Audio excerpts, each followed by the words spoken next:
구독 안 한 어둠의 우리들 구독 꼭 눌러주세요. 고고!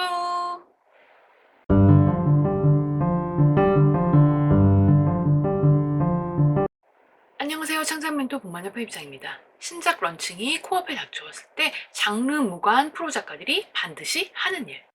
특히 장편 런칭일 때 반드시 이걸 합니다. 무엇일까요? 바로 통조림. 제가 워크숍 준비를 하다가 영상으로 통조림 얘기를 한 적이 없구나 싶어서 얼른 찍어 올립니다. 댓글은 영상 끝까지 보시고 달아주세요. 통조림을 해야 하는 이유. 공고가 밀렸고 당장 코앞에 마감이 닥쳐왔을 때 프로 작가는 스스로를 어딘가에 가두고 몰입하여 글을 씁니다. 통조림은 이 행위를 지칭하는 은어입니다. 물론 전업 작가들은 집이나 작업실에서 매일 글을 쓰죠. 남들 일할 때 작가들은 집필을 한다는 말입니다. 원고 쓰는 게 작가의 일이니까요. 평상시에 집필을 통조림이라고 하진 않아요. 그야말로 직장인이 퇴근 자체를 하지 못하고 야근 특근을 며칠간 내리하는 경우와 비슷한 상황이 바로 이 통조림입니다. 그렇다면 통조림이 발생한 이유는 무엇일까요? 계약을 자신의 평소 집필 속도보다 너무 빡빡하게 해서, 자신 혹은 집안에 무슨 일이 생긴 탓에 집필이 불가능한 기간이 길어져서, 아무래도 일반 직장인들에 비해 평소 살짝 느슨하게 있다가 원고를 못 써서, 그동안 충분히 썼지만 다음 계약작이 기다리기 때문에, 이렇게 막다른 골목에 서 있을 때, 도망갈 방도가 없을 때 프로 작가들은 통조림을 하게 됩니다. 마감이 닥치면, 런칭이 닥치면 쓸 수밖에 없고 그 상황이 닥치면 무조건 써줘요. 왜? 뇌가 본능적으로 위험을 감지하기 때문입니다. 여기서 도망가면, 여기서 원고를 못 보내면 작가 인생에 치명타가 온다는 걸 몸이 알거든요. 미리 말해서 시기를 조정한 게 아니라 날짜를 박아놨는데, 프로모션 날짜가 딱 정해졌는데 출판사부터 PD, 마케터, 디자이너, 플랫폼 MD, 플랫폼 웹 디자이너, 여기에 연결되어 있는 업체와 관계자가 한둘이 아닌데 원고를 못 썼다고요? 런칭가 분량이 안 나왔다고요?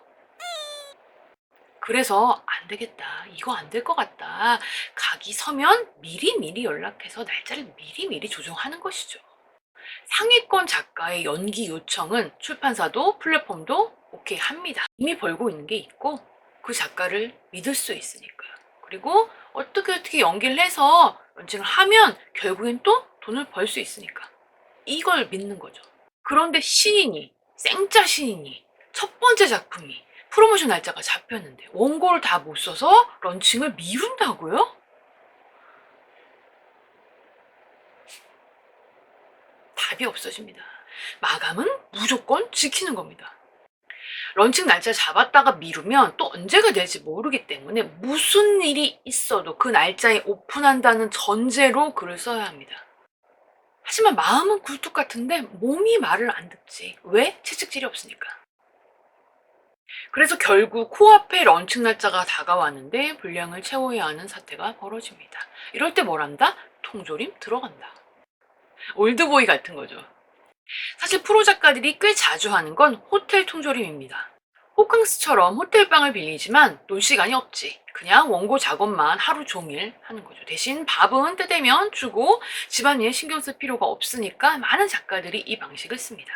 단, 호텔 통조림은 자기 작업 환경을 선호하는 사람한테는 어울리지 않고요. 데스크탑을 들고 가기 힘드니까요. 모니터 들고 다니는 분들은 좀 있습니다. 일반적으로는 노트북 쓰시고 여행 좋아하시는 분들에게 호텔 통조림이 적절합니다. 그런데 우리는 호텔 갈 돈이 없지. 아직 지망생이고 아직 신인이라서 글 쓰러 호텔 간다? 참, 이런 얘기 하고 다니기도 민망하고. 그래서 오늘 제가 각자의 환경에 맞게 통조림 환경을 만드는 방법을 정리해봤습니다. 필승 혼자서 통조림 되는 방법. 1. 시간적 환경 조성. 직장인이라면 휴가를 내거나 주말을 이용합니다. 만약 전업주부나 학생이라면 자신의 상황에 맞게 시간을 만드세요. 방학이면 사실 할 수 있죠, 충분히. 기간은 한 일주일 하면 좋겠지만 사실 불가능하죠. 통조림을 너무 길게 하면 몸이 상하는 건 사실입니다. 야근 특근을 일주일 넘게 하면 컨디션이 망가지잖아요. 그래서 통조림은 이틀 혹은 사흘 정도 추천합니다. 2. 물리적 환경 조성. 노트북을 쓰고 있다면 작업 환경을 쉽게 바꿀 수 있죠. 스터디 카페, 노트북 존 혹은 세미나룸 이런 식으로 혼자 있을 수 있는 곳이면 더 좋고요. 요즘은 도서관에도 약간 북카페라는 식으로 공간을 만들어 놨어요. 그 노트북도 할 수 있도록 이런 곳을 활용하시면 좋겠죠. 일반 카페라면 오랜 시간 머물 수 있는 프랜차이즈 2층 이렇게 공간을 바꿔도 좋지만 저처럼 데스크탑을 좋아한다. 그러면 그냥 집에서 하되 다른 물리적 환경을 정리하면 됩니다. 3. 방해 요소 제거. 핸드폰을 비행기 모드로 해두고 눈에서 안 보이게 치웁니다. 알람이 필요하기 때문에 종료해 놓는 건 비추. 핸드폰에 인스타그램, 트위터, 컴퓨터에 넷플릭스, 페이스북, 홈화면에 다 걸어뒀죠? 다 알아요. 지웁니다. 이것 말고도 평소 킬링타임으로 하던 활동과 관련된 건 일단 제거합니다. 컴퓨터에서 PC 카톡을 종료해 둡니다. 카톡이 왔는데 내가 안 보면 노랗게 켜져 있잖아요. 자꾸 깜빡깜빡 하잖아요.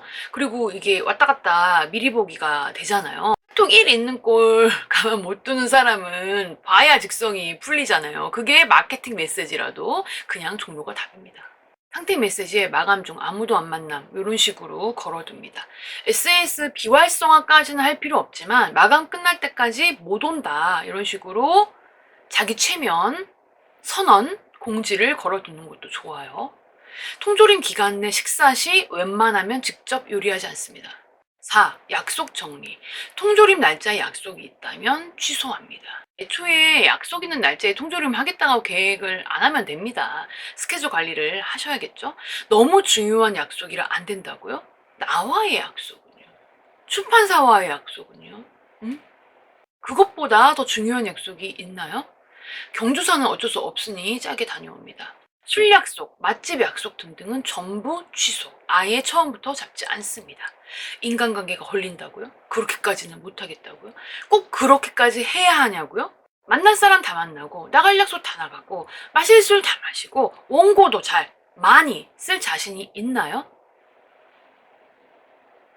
그런데 왜 아직 못 썼죠? 여러분이 인세로 크게 벌어서 쏘면 그 사람들 더 좋아합니다. 진짜 친구라면 글 쓴다는 친구 굳이 꼬셔서 술 먹이지 않습니다. 내가 마감 때문에 딱 며칠만 통조림 하겠다는데 그거 가지고 떨어져 나갈 인맥이면 여러분이 작가로 성공했을 때 그 인간은 질투하면서 악플달 인간이에요. 5. 통조림 기간의 목표 설정. 프로젝트까지 진짜 급박한 상황에 처했을 때는 목표가 이미 정해져 있습니다.